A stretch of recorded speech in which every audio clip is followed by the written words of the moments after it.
Et, euh, et je suis très reconnaissant pour les enfants. Je suis reconnaissant d'être enfant de Dieu aussi. Nous sommes tous les enfants de Dieu, nous marchons ensemble et la présence des enfants me fait du bien. Mais la présence de Dieu nous donne la vie. J'aimais beaucoup entendre Nolan ces dernières semaines. Il était vraiment inspiré de chanter cette chanson de Jésus est la vie de ma vie. Et donc, c'est vrai, Jésus est la vie de notre communauté. Jésus est la vie de ma vie. Et Jésus, c'est lui la source de la vie et la vie éternelle. Et nous pouvons être inspirés par le Seigneur. Parfois, on pense que l'inspiration du Seigneur vient avec les grands éclats de tonnerre, la lumière, les éclairs. Mais souvent, dans mon expérience, les rencontres avec Dieu, c'est des moments de paix, de joie, les moments de douceur, le moment beaucoup d'amour derrière.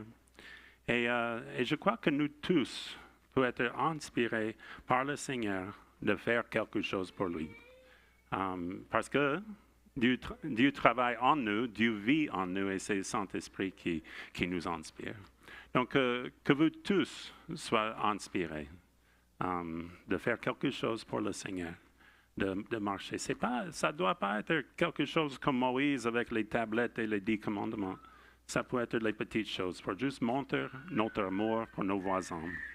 Et que le Seigneur nous inspire et que le Seigneur nous utilise pour l'avancement de ton royaume ici à Gatineau.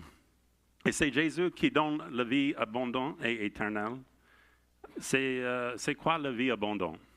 Et simplement, je crois, c'est marcher avec Jésus, d'être rempli du Saint-Esprit, aimer nos prochains et mettre toute notre confiance en Jésus-Christ et ce qu'il fait dans nos vies collectives et nos vies individuelles. Demeurer en Jésus et voir pour vous-même sa bonté. Et je crois que chaque personne, chaque individu de ce monde entier, il y a 8 milliards de personnes. Et Jésus connaît chaque personne dans ce monde. Il vous connaît et il connaît nos voisins aussi. Et il aime nos voisins. Et je crois qu'il peut trouver la vie abondante en Jésus-Christ. C'est quoi la vie abondante? C'est marcher avec Jésus. Et le Saint-Esprit nous inspire d'aider les gens, de demeurer en Jésus, marcher avec Jésus et voir la bonté et la vie éternelle pour eux-mêmes.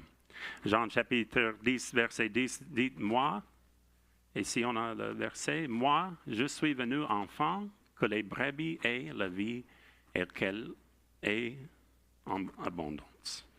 Donc, ce n'est pas juste que nous avons la vie, mais on a la vie en abondance. Et je crois que quand nous disons que nous sommes disciples de Jésus, nous disons que nous choisissons la vie. Et la vie, c'est la vie en Jésus. La vie abondante de vivre en Jésus. Et la vie d'un disciple de Jésus-Christ, ça veut dire qu'on passe par, je vais dire, 3 étapes. D'abord, on a la vie. Après, il y a le mort, comme mourir. Et après, il y a la résurrection. Quand nous étudions la vie de Jésus-Christ, nous voyons qu'il est venu ici par terre comme un bébé comme nous. Et il avait une vie ici par terre. Il a vécu ici pendant 33 ans, plus ou moins. Et il est mort. Et il est ressuscité. C'est pareil pour nous, hein? Peut-être plus que 33 ans. Mais Jésus a vécu. Il a vécu une vie, il est mort et il est ressuscité. Et je crois que la vie comme un disciple de Jésus-Christ, c'est la même chose.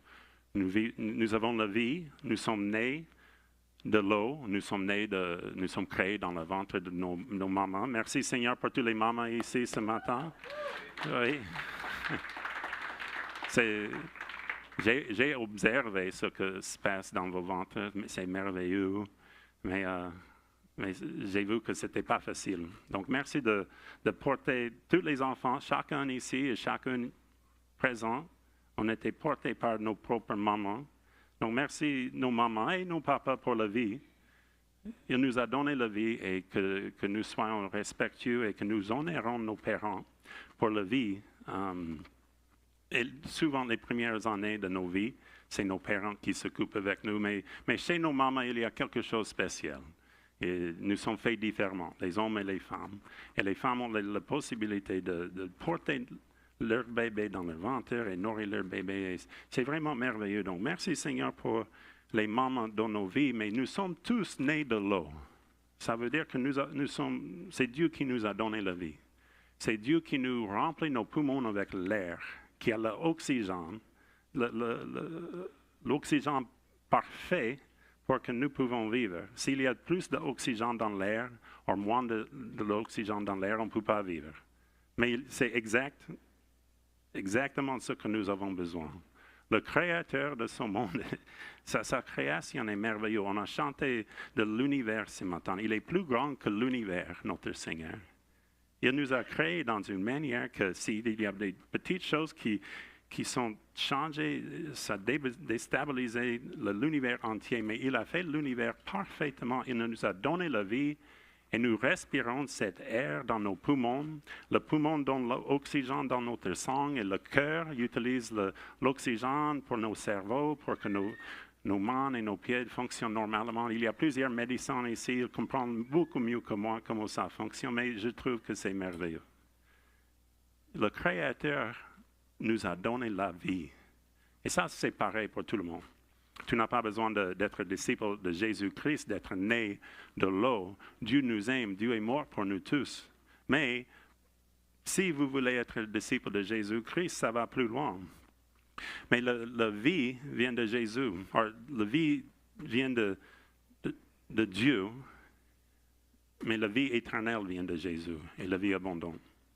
Et dans Psaume chapitre 139, versets 13 et 14, nous lisons « C'est toi qui as formé mes reins, qui m'as tissé dans le ventre de ma mère.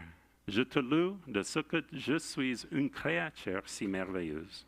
Tes œuvres sont admirables et je le reconnais bien. » Est-ce qu'on peut prendre un moment, là où tu es maintenant, de remercier le Seigneur pour la vie que tu as? Est-ce qu'on peut dire ça là où nous sommes maintenant? Merci Seigneur pour la vie. Merci Seigneur pour l'air dans nos poumons. Merci Seigneur que nous pouvons marcher et respirer avec toi, même si on ne peut pas marcher, même si on a un peu de mobilité réduite. On peut marcher avec toi, Jésus. Et nous te louons, Jésus. Merci pour la vie. Merci pour l'air dans mes poumons. Merci pour l'amour que tu as pour moi, Jésus. Merci pour le fait que Saint-Esprit vit en nous et nous marchons ensemble avec l'Esprit de vérité. Merci Seigneur. Merci Seigneur pour la vie. Merci pour ta création autour de nous aussi belle que c'est, Seigneur. Tu es merveilleux. Tu es un artiste, vraiment un artiste merveilleux. Merci pour tout ce que tu as fait, Seigneur. Et merci pour la vie. Et c'est grâce au Seigneur que nous avons la vie. C'est grâce au Seigneur que nous sommes présents dans nos vies. Mais c'est plus que ça. C'est plus que juste cette vie par terre. C'est plus que respirer l'air. Mais c'est marcher avec le Saint-Esprit. Et pour les disciples de Jésus-Christ, la première étape, c'est que nous soyons nés de l'eau. Mais la deuxième étape, c'est le mort à nous-mêmes, à mourir à nous-mêmes. Donc d'abord, nous sommes nés de nos parents. Et après, le chrétien doit mourir à soi-même pour vraiment vivre. Nous sommes nés de l'Esprit et Jésus est mort pour nous, pour que nous pouvons vivre pour lui. Nous mourons en nous-mêmes pour que Jésus puisse vivre en nous. Si nous ne mourons pas, Jésus ne peut pas vivre en nous. C'est un peu compliqué, mais en même temps, c'est merveilleux de comprendre le sens que Jésus avait besoin de mourir pour que nous pouvons vivre. Et nous aussi, nous avons besoin de mourir à nous-mêmes. La vie chrétienne n'est pas pour vous. La vie chrétienne n'est pas pour moi. La vie chrétienne, la vie de disciple de Jésus-Christ, c'est pour un seul Dieu et roi.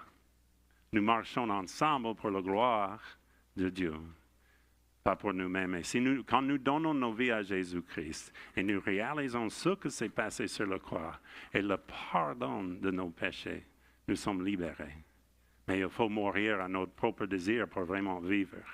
Il y a toutes sortes de choses qui veulent prendre notre vie, voler notre vie et nous tuer.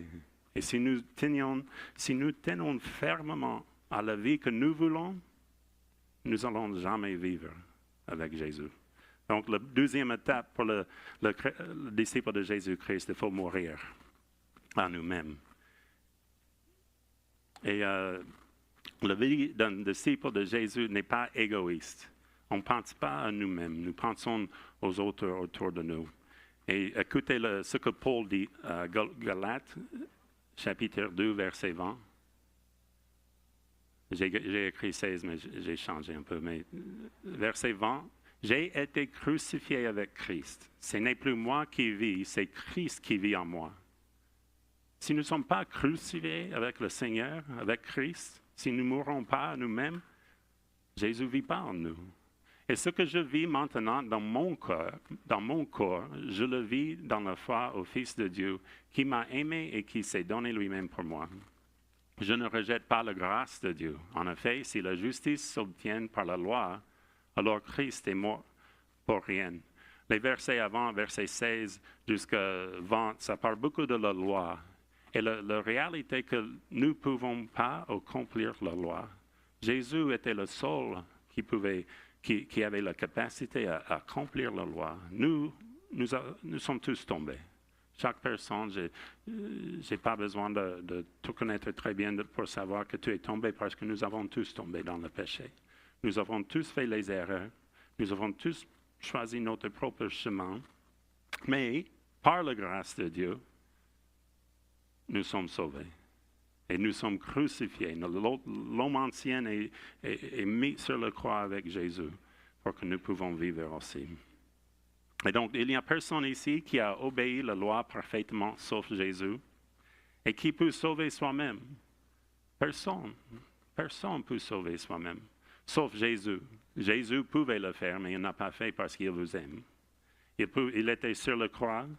Il était épendu sur la croix avec les clous dans ses mains. Il pouvait faire ce qu'il voulait faire, mais il n'a pas fait parce qu'il vous aime. Et il voulait qu'il vive en vous.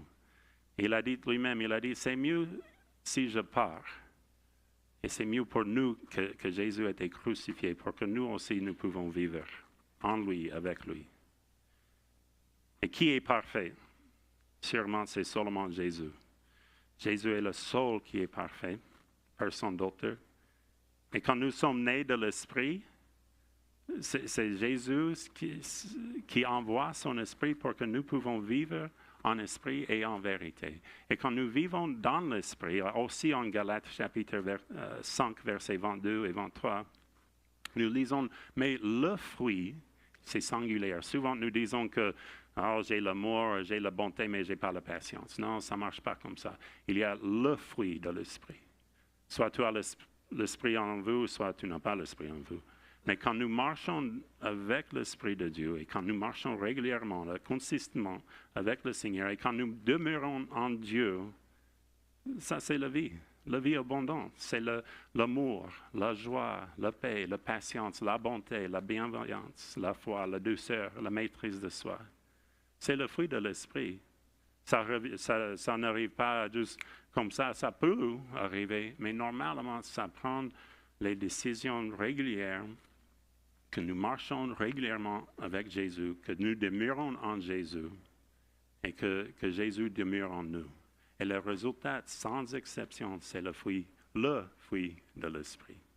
Qui veut l'amour, désolé. Qui veut, il faut mourir aussi, mais qui veut l'amour? La joie, la paix, la patience, la bonté, la bienveillance, la foi, la douceur et la maîtrise de soi, ça c'est la vie abondante. Et ça vient d'une vie avec Jésus. Donc la troisième étape, j'ai seulement écrit troisième étape dans la vie d'un disciple. La première, c'est nous sommes nés de l'eau. Après, nous sommes nés de l'Esprit. Et troisième, on va vivre la résurrection. Jésus a vécu 3 choses. Il était né de Marie. Après, il est mort sur la croix et il est ressuscité. Et nous aussi, nous allons au ciel pour l'éternité. Et la vie éternelle, la résurrection. Nous lisons souvent Jean chapitre 3, verset 16.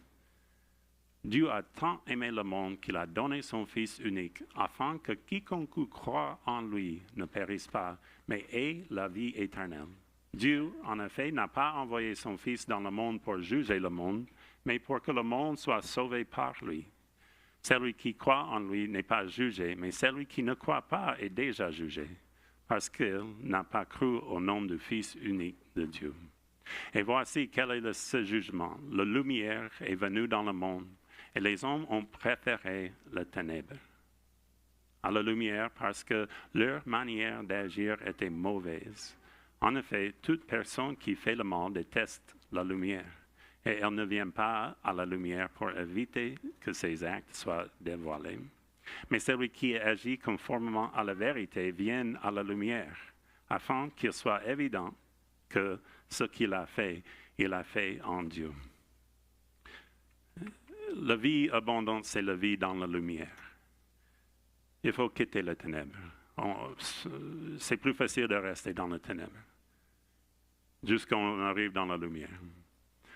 Il y a toujours le cœur de l'être humain, vous restez caché, on veut rester dans les ténèbres. Mais c'est plus difficile de rester dans les ténèbres que de marcher dans la lumière.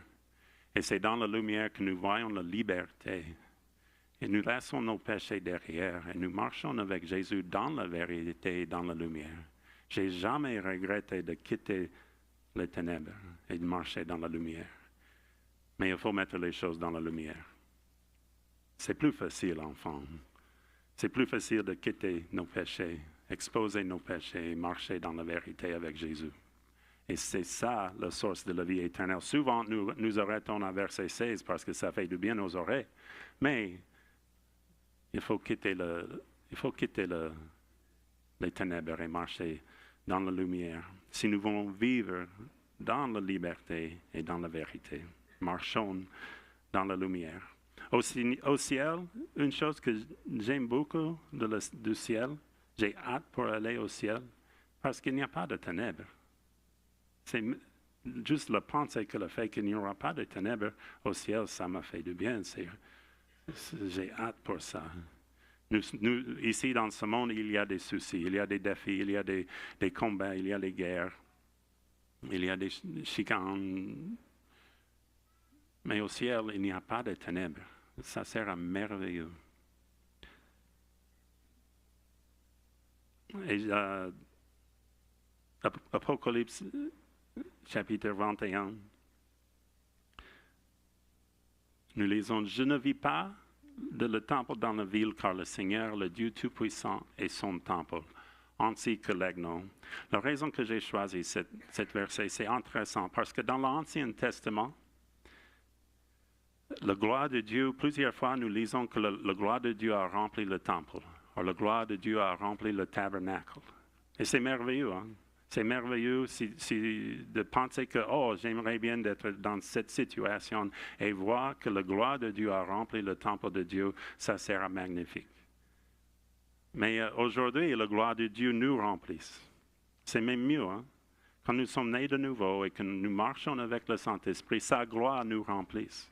Donc, dans l'Ancien Testament, la gloire du Seigneur a rempli le temple. Aujourd'hui, nous sommes le temple.